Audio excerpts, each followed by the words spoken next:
Praise the lord. ప్రభు అయిన యేసుక్రీస్తు నామంలో మీకు శుభములు. ఈ దిన వాగ్దానము, నేను చావను, సజీవుడనై యెహోవా క్రియలు వివరించెదను.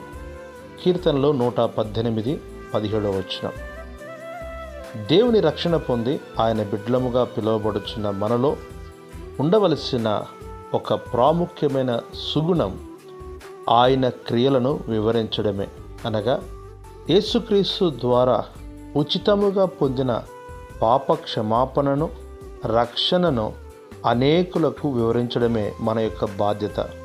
ఇది మన నరములలో నిండి ఉండాలి. అప్పుడే ఈ కీర్తనకారుడు చెప్పినట్లు, నేను చావను, సజీవుడినై యెహోవా క్రియలు వివరించెదను అని మనమును చెప్పగలము.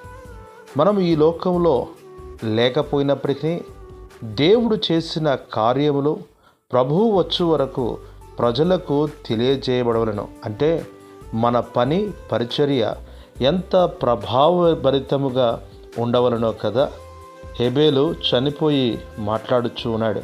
పౌలు బ్రతికినను చనిపోయినను ప్రభువారమై ఉన్నామని చెప్పుచున్నాడు.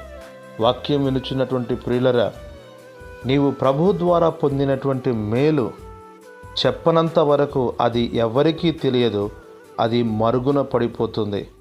కనుక ఆలస్యం చేయక ప్రభు చేసినటువంటి మేళ్ళన్నిటినీ ఈ దినం నుండే ప్రచురపరచుము.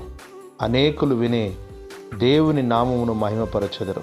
అట్లు ప్రభు నీకు సహాయము చేయనుగాక. ఆమేన్.